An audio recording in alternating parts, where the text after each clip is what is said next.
विधानसभा निवडणुकीसंदर्भातल्या काही महत्त्वाच्या बातम्या आपण पाहणार आहोत। वारे विधानसभेच्या माध्यमातून सुरुवात करूया। शिर्डी आणि छत्रपती संभाजीनगर इथे उद्धव ठाकरेंची जाहीर सभा होणार आहे। नेवासा इथे उमेदवार शंकरराव गडाख यांच्यासाठी ते जाहीर सभा घेणार आहेत।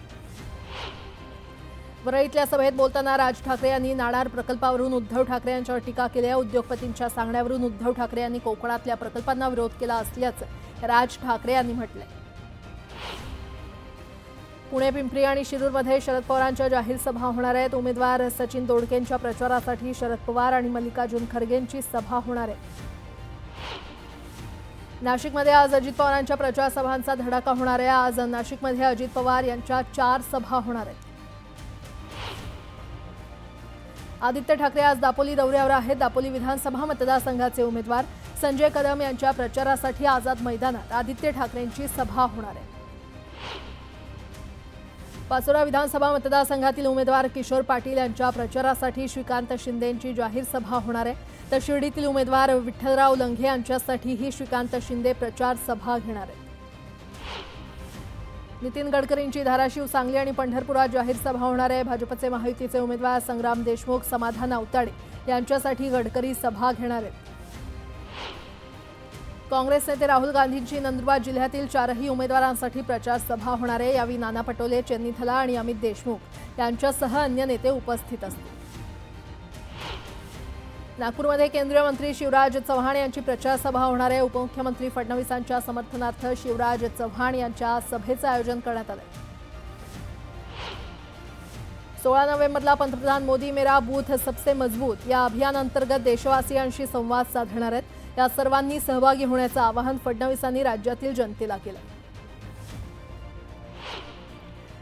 आता एक मोठी बातमी, पंतप्रधान नरेंद्र मोदी यांच्या आज 3 ठिकाणी जाहीर सभा होणार आहेत। यामध्ये मुंबई, नवी मुंबई आणि छत्रपती संभाजीनगर इथे या सभा होणार आहेत। मोदींची पहिली सभा छत्रपती संभाजीनगरात होणार आहे आणि त्यानंतर खारघरच्या सेंट्रल पार्कमध्ये महायुतीच्या उमेदवारांच्या प्रचारासाठी मोदी येणार आहेत। यासोबतच खारघरमध्ये पंतप्रधान मोदींचा भव्य रोड शो होणार आहे आणि याच पार्श्वभूमीवर वाहतूक कोंडी टाळण्यासाठी ट्रॅफिक पोलिसांनी वाहतुकीत मोठे बदल केलेत। अनेक रस्ते बंद करण्यात आलेले आहेत, तर वाहतूक पर्यायी मार्गाने वळवण्यात आलेली आहे। खारघरमधील सभा आटपून पंतप्रधान मोदी दादरच्या शिवाजी पार्कमध्ये आयोजित सभेला संबोधित करतील।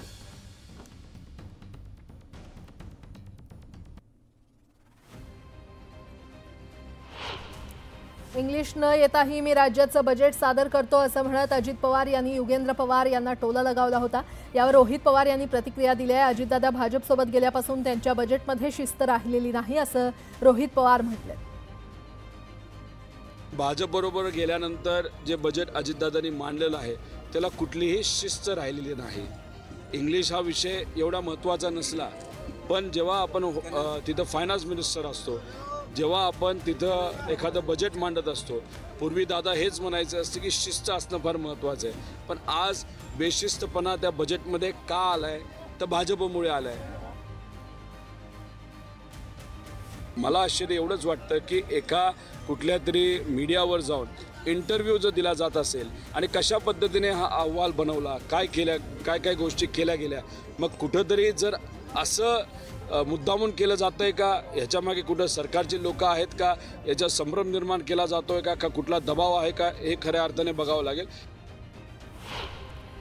महाविकास आघाडीत कोणीही मुख्यमंत्री झालं तरी चालेल, महायुतीनं विरोधी पक्षनेतेपदाची आता चर्चा करावी असा टोला काँग्रेस नेते बाळासाहेब थोरात यांनी महायुतीला लगावला। मुख्यमंत्री पदाचं बोलायचं कशाला? पहिलं आघाडीचं सरकार येणार आहे, आमचा कोणीही मुख्यमंत्री झाला तर मला चालतो बरं का, काही अडचण नाही। परंतु एक गोष्ट लक्षात घ्या, मुख्यमंत्री पदाची चर्चा होते ती फक्त आघाडीचीच होती का? नाही रे, युतीची झाली का? त्यांनी विरोधी पक्ष नेते पदाची चर्चा करावी हे तुम्हाला सांगतो। मग आघाडीचं जर सरकार येणार आहे, आघाडी जर काम करणार आहे, जयंत पाटलांना आम्हाला जर काम करावं लागणार आहे, तर तिथं काम करणाऱ्यामध्ये आमदार म्हणून पृथ्वीराज पाटील आम्हाला पाहिजे।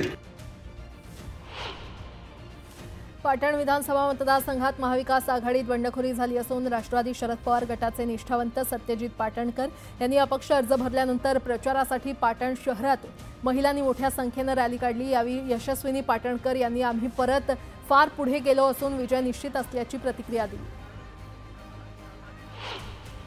सुषमा अंधारेंनी राज ठाकरेंवर टीका केली आहे। ज्याची खावी पोळी त्याची वाजवावी टाळी, त्यांना सुपारी मिळाल्यानं ते वाजवतायत असं अंधारे म्हटले। ज्याची खावी पोळी त्याची वाजवावी टाळी, त्यामुळे त्यांना ज्यांची सुपारी मिळालेली आहे ते इमानी इतबारे वाजवत आहेत। मला त्यावर काही फार बोलायचंच नाही। उल्हासनगर मतदारसंघातील मनसेचे उमेदवार भगवान भालेराव यांच्या प्रचारासाठी शर्मिला ठाकरेंनी रोड शो केला। भगवान भालेराव निश्चितच विजयी होतील असा विश्वास शर्मिला ठाकरेंनी व्यक्त केला। भगवान भालेराव 2 टर्म नगरसेवक होते आणि उपमहापौर होते। त्यांनी इकडे खूप चांगलं काम केलेलं आहे आणि महाराष्ट्राची जी आज परिस्थिती आहे त्या सर्व राजकीय पक्षांना लोक कंटाळलेले आहेत, मतदार कंटाळलेले आहेत आणि त्यांना चांगला स्वच्छ नवीन चेहरा हवा आहे जो राजसाहेबांनी इथे दिलाय। ओबीसी नेते लक्ष्मण हाकेंनी बीड जिल्ह्यातील पहिल्या उमेदवाराला जाहीररित्या पाठिंबा घोषित केलाय। गेवराई मतदारसंघात वंचितच्या उमेदवार प्रियंका खेडकर यांना हाकेंनी पाठिंबा दिलाय। पंकजा आणि धनंजय मुंडे यांच्या विरोधात हाकेंनी वंचितच्या उमेदवाराला पाठिंबा दिल्यानं वंचितची ताकद वाढली आहे। सर्व ओबीसी बांधवांना माझी विनंती असेल, हा रोष आहे, ही वेदना आहे आणि ही निवडणुकीमध्ये रिफ्लेक्ट होणार आहे। त्यामुळं या सगळ्या तरुणांना माझं सांगणं आहे की तुम्ही ओबीसीच्या आरक्षणाच्या बाजूने मतदान करावं। जसं तुम्ही माझ्याकडून काही शब्द घेतलेत तसे मी ओबीसी बांधवांना काही शब्द टाकत आहे, तुम्ही ते शब्द पाळावेत एवढी विनंती या तरुणांना असेल। काय निर्णय घेतला नेमका आज मी गेवराईमध्ये प्रियंकाताई खेडकर या माझ्या माता भगिनीला, सुशिक्षित माता भगिनीला तुम्ही निवडून द्यावं किंवा त्यांचा तसा आग्रह होता, या आग्रहाला मी आज पाठिंबा दिलेला आहे आणि आजपासून या आमदार होतील असा मी तुम्हाला शब्द देतो। खेड आळंदी मतदारसंघाचे राष्ट्रवादीचे उमेदवार दिलीप मोहिते यांची प्रचार सभा झाली। यावेळी त्यांनी विरोधी उमेदवारावर निशाणा साधला। विरोधी उमेदवारानं काम न करता फक्त तालुक्याला लुबाडलं, त्यामुळे मतं मागण्याचा त्यांना हक्क नाही असं दिलीप मोहिते म्हटले। त्याची कामं सांगावी की हे काम मी केलं, ते काम मी केलं म्हणून तुम्ही मला मत द्या, किंवा विजन सांगावं पुढे काय करणार आहे ते। तुमच्याकडे विजन नाही, तुम्ही काही सांगू शकत नाही आणि तुम्ही मात्र आमदारकीच्या हव्यासापोटी ज्या पद्धतीने टीका टिप्पणी करता हे खेड तालुक्यातल्या जनतेला कदापि शोभणार नाही। मी फक्त माझा विकास सांगतो, किती कामं केली लोकांना माहिती आहे। मी काम करणारा माणूस आहे, यांच्यासारखा चावून खाणारा माणूस नाही।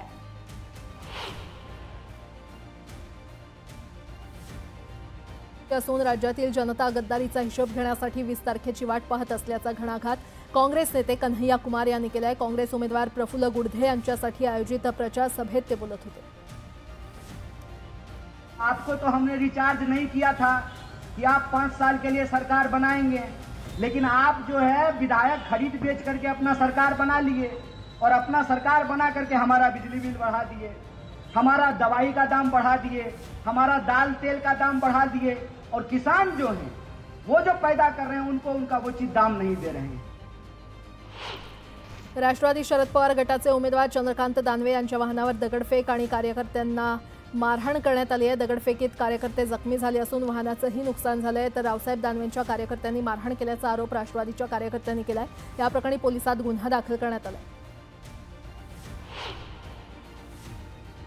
नवी मुंबईच्या शिवसेना जिल्हा प्रमुखपदी विजय पाटकर यांची निवड करण्यात आली आहे। विजय पाटकर मुख्यमंत्री एकनाथ शिंदेंचे विश्वासू सहकारी मानले जातात। जळगाव जिल्ह्यातील बोदवड तालुक्यात रोहिणी खडसेंच्या कार्यकर्त्यांना मारहाण केल्याचा आरोप आहे। या घटनेची तक्रार करण्यास पोलीस टाळाटाळ करत असल्याच्या निषेधार्थ रोहिणी खडसेंनी कार्यकर्त्यांसह ठिय्या मांडला। अमरावती जिल्ह्यातील बडनेरा मतदारसंघात प्रचार करताना युवा स्वाभिमान पक्षाचे रवी राणा आणि अपक्ष उमेदवार नितीन कदम आमने-सामने आले। यावेळी राणांनी गळाभेटीसाठी हात पुढे केले असताना नितीन कदम मात्र हात जोडत पुढे गेले। आरोग्यमंत्री दादाजी सावंत यांची नात सखीताई सावंत गावागावात जाऊन प्रचार करतायत। आजोबांनी मतदारसंघात खूप विकास कामं केली असून त्यांनाच मत द्या असं आवाहन त्या करतायत। फडणवीस मुख्यमंत्री होणार हे सुवर्ण अक्षरात लिहिलंय। महाराष्ट्राला पुढे नेण्याचं विजन तुमच्या जवळ आहे, त्यामुळे जनता तुमच्या पाठीशी आहे असं वक्तव्य फडणवीस मंचावर असताना भाजप उमेदवार चरणसिंग ठाकूर यांनी केलं।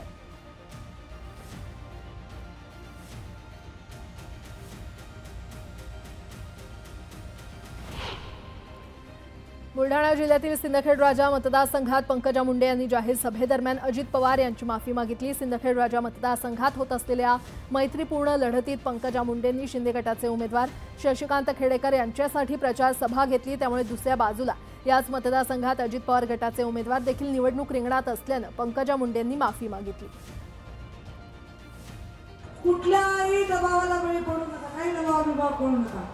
मग कोणी पाडायला उभं असते, कोणी निवडून यायला उभं असते। मी निवडून येणाऱ्याच्याच प्रचाराला येते। मी तुम्हाला विनंती करते आणि क्षमा मागते त्यांची सुद्धा, अजितदादांची, कारण या सभेला मी यावं पण मी निवडले मला वाटते आणि याच्यामध्ये कुठल्याही माझ्या मनामध्ये भेद जात नाही। मी माझ्या सगळ्या राज्यभर फिरणार आहे। शेवटी महायुतीचा उमेदवार आणि काम करणारा उमेदवार, योग्य उमेदवार। आता एक मोठी बातमी, उद्धव ठाकरे आज छत्रपती संभाजीनगरचा दौरा करणार आहेत आणि या ठिकाणी मराठवाडा सांस्कृतिक मंडळाच्या मैदानावर त्यांची जाहीर सभा होणार आहे। महाविकास आघाडीच्या 9 उमेदवारांच्या प्रचारासाठी ही सभा होणार असून यावेळी उद्धव ठाकरे काय बोलतात याकडे सगळ्यांचं लक्ष लागलंय। बाळासाहेब ठाकरे यांनी 1988 साली मराठवाडा सांस्कृतिक मंडळाच्या मैदानावर सभा घेतली होती आणि तेव्हापासून आजपर्यंत या महानगरपालिकेवरील शिवसेनेचा भगवा झेंडा खाली उतरला नाहीये। त्यामुळे आता हे ऐतिहासिक मैदान गाजवून बालेकिल्ला अजिंक्य ठेवण्याचं आव्हान उद्धव ठाकरेंसमोर असणार आहे।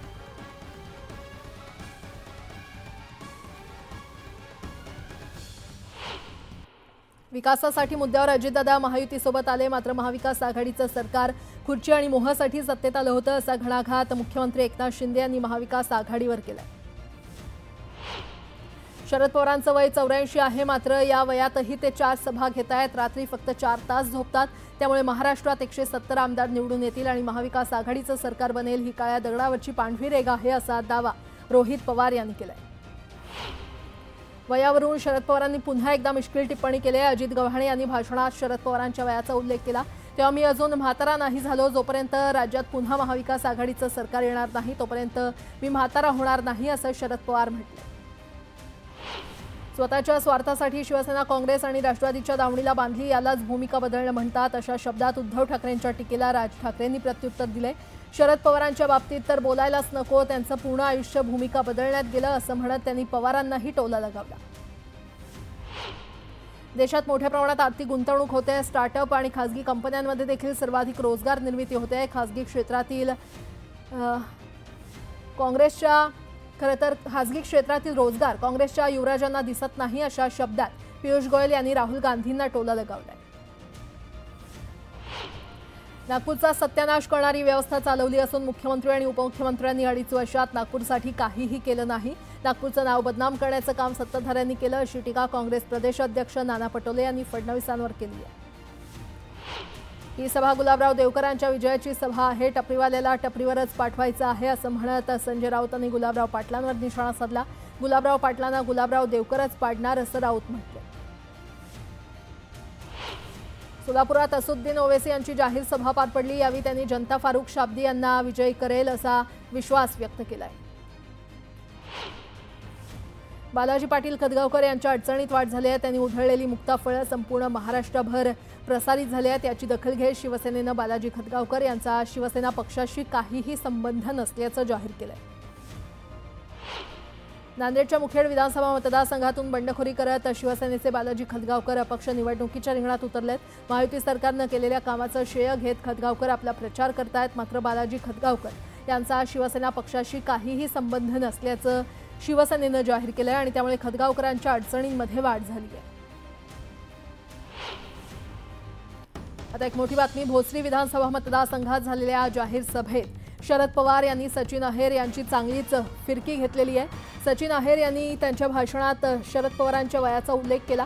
त्यानंतर पवार भाषणासाठी उभे राहिले आणि यावेळी मी 84 वर्षांचा झालोय म्हणजे काय म्हातारा झालो का, अजून 16 वर्ष बाकी असल्याचं सांगत सचिन अहेर यांना आपल्या खास शैलीत त्यांनी उत्तर दिलं। दरम्यान शरद पवारांचा हा उत्साह पाहून सभेला उपस्थित असलेल्या नागरिकांनी जोरदार टाळ्या वाजवत उत्स्फूर्तपणे प्रतिसाद दिला।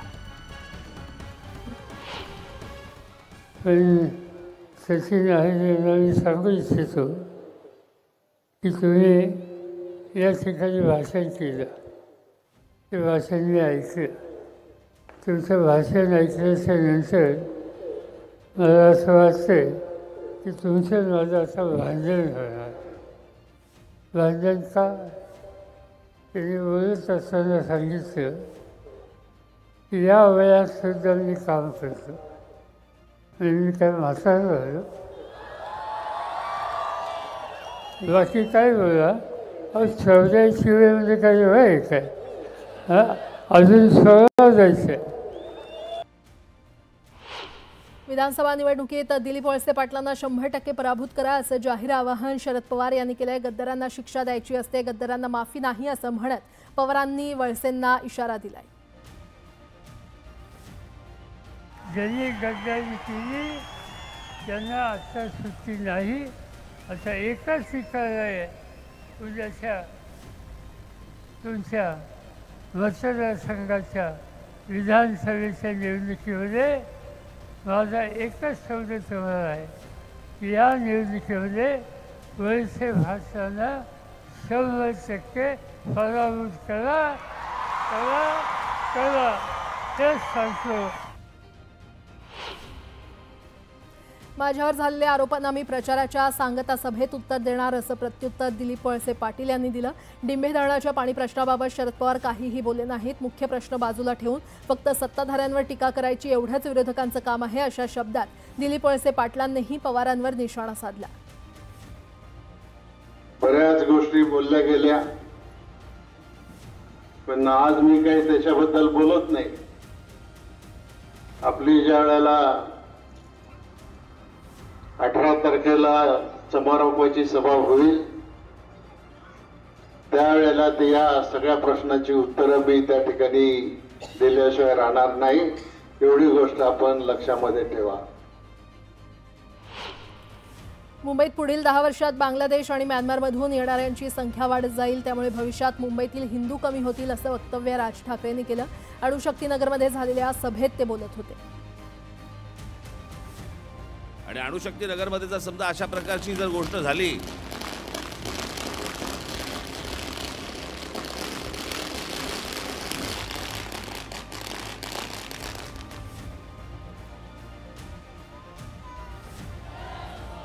मुद्दामून केलं असेल तर आताच कानाखाली आवाज काढा.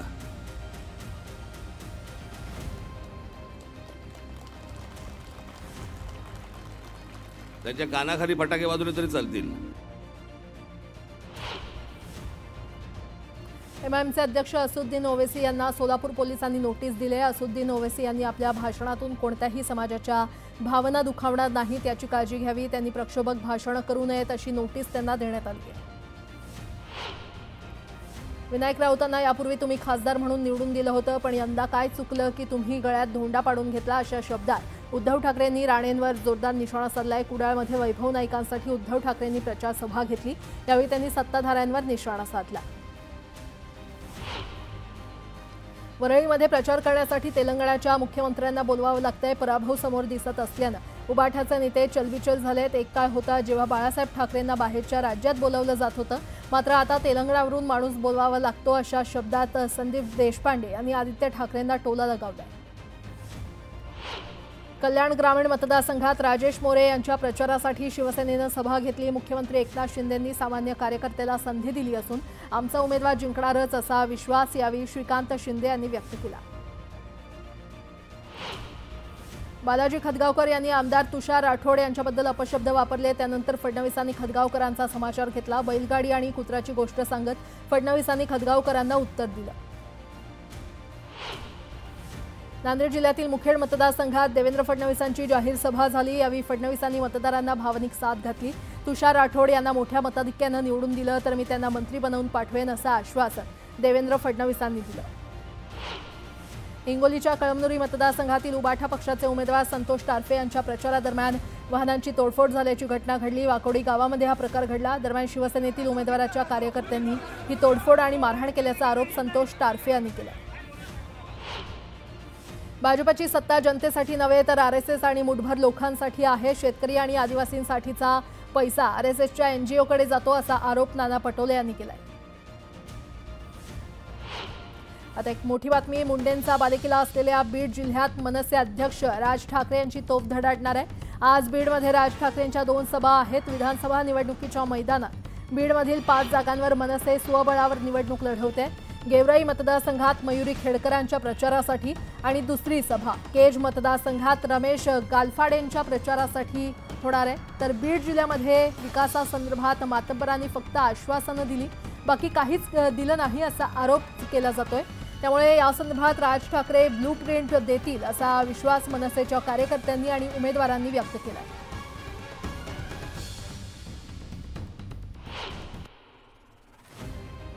अजित पवारांच्या भाषणावेळी उपस्थितांनी अजितदादा तुम आगे बढ़ो अशा घोषणा दिल्या। दरम्यान या घोषणांनंतर तू बटन दाब मी आगे बढ़तो असं उत्तर दिल्यानंतर सभेत एकच हशा पिकला। मर्दानी आव्हानं द्यायची असतात, मला रस्त्यानं येऊ दाखवा म्हणाले, पण रस्ता तर दुरुस्त करा आधी असं म्हणत उद्धव ठाकरेंनी अमित शहांवर पलटवार केला। महाराष्ट्रावर बीकेच्या करवंट्या घ्यायची वेळ भाजपनं आणली अशी खोचक टीका संजय राऊतांनी केली आहे। तर फडणवीस महाराष्ट्राचं मीठ खातात आणि गुजरातचे गुण गातात असाही टोला राऊतांनी लगावला।